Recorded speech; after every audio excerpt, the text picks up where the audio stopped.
Hai, kembali lagi bersama saya Fani, dan kali ini kita akan membahas dana operasional sekolah atau dana BOS di SMA Negeri Simalungun yang isunya peserta didik lagi VS nih dengan capseknya. Katanya sih perkara siswa yang tidak terima atas kenaikan dari uang sekolah yang sampai Rp100.000.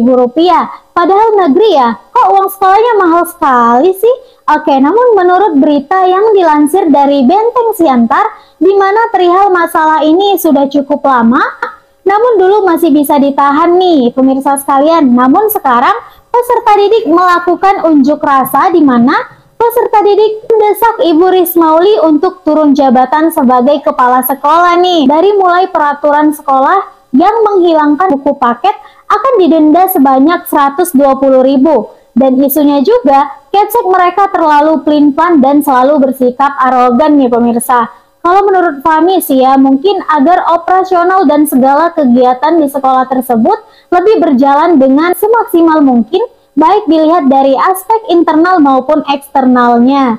Oke, langsung saja ya pemirsa, mari kita lirik dana anggaran operasional dari sekolah ini, di mana pada tahun 2020 silam, pemerintah mengalokasikan dana kepada sekolah ini sebanyak 3 tahap. Dan total dari alokasi pemerintah sebanyak Rp1.264.350.000. Dan dengan penggunaan dari pihak sekolahnya dapat kita lihat di tabel berikut. Wow, sepertinya lebih banyak di alokasi perpustakaan dan kegiatan pembelajaran dan ekstrakurikuler ya pemirsa. Padahal di tahun 2020 kita memasuki era COVID, dan perlu diingat pada tahun 2020 Menteri Pendidikan dan Kebudayaan atau Mendikbud nomor 15 tahun 2020, di mana seluruh kegiatan belajar mengajar ataupun KBM peserta didik baik tingkat SD, SMP, SMA, dan SMK belajar dari rumah ataupun BDR melalui pembelajaran jarak jauh ataupun PJJ. Apa jangan-jangan pihak sekolah melakukan ini agar ketika sudah selesai COVID nih, perpustakaannya sudah lebih baik dan mungkin ketersediaan buku-bukunya sudah lebih lengkap ya pemirsa? Mungkin saja begitu. Oke, namun untuk realisasinya hanya peserta didiklah yang mengetahuinya dan pemirsa setempatlah yang bisa menjawabnya.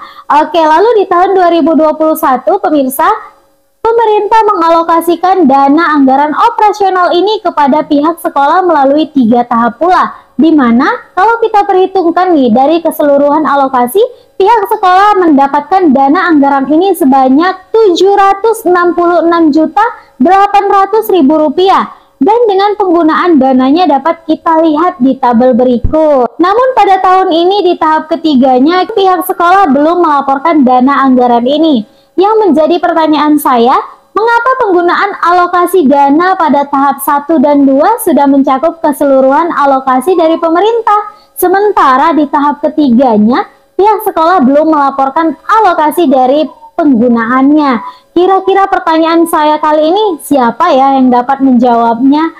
Oke, mungkin hanya yang berwenang dan Tuhan kita yang Maha Esa lah yang dapat menjawabnya ya pemirsa sekalian. Dan kali ini juga sama seperti tahun 2020, di mana peserta didik masih terbatas untuk datang ke sekolah melalui instruksi dari Gubernur nomor 184/39/INST/2021 tentang pembelajaran tatap muka terbatas pada masa pandemi COVID-19 di Provinsi Sumatera Utara. Namun masih saja kita lihat bersama nih, penggunaan alokasi pengembangan perpustakaan dan kegiatan pembelajaran serta ekstrakurikuler lah yang paling banyak.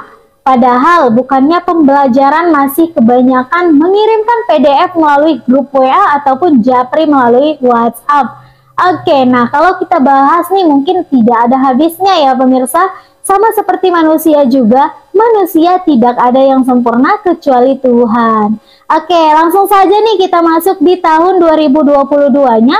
Pemerintah mengalokasikan dana bantuan operasional kepada sekolah ini sebanyak Rp1.284.000.000 dan disalurkan melalui 3 tahap pula. di mana penggunaan dari alokasi ini dapat kita lihat di tabel berikut. Oke. Nah, di sini kalau kita lihat bersama, lebih banyak alokasi di bagian pengembangan perpustakaan loh masih. Kira-kira perpustakaan di sekolah SMA Negeri 1 Dolok Panribuan ini sudah gimana sih? Jadi pengen nih kami dari APBD Watch jalan-jalan langsung nih, terjun langsung melihat situasi perpustakaan di sekolah tersebut. Oke, kalau menurut Fani nih ya, dengan alokasi yang sebegini banyak, mungkin perpustakaannya sudah seperti spek-spek di sekolah elit Jakarta ya pemirsa. Oke, semoga realisasinya juga benar adanya, dan hampir setengah jam Fani berceloteh di sini. Seperti video-video yang sebelumnya, semoga video kami kali ini bermanfaat bagi setiap yang menontonnya. Dan harapan kami selalu, semoga dana anggaran operasional ataupun dana BOS ini sudah disalurkan sebaik-baiknya kepada pihak sekolah, bukan hanya sekolah SMA Negeri 1 Dolok Panribuan, tapi sekolah-sekolah lain yang menerima dana bantuan ini. Dan perlu kita ingat, dana BOS bukanlah untuk bos. Sekian dari Fani, see you!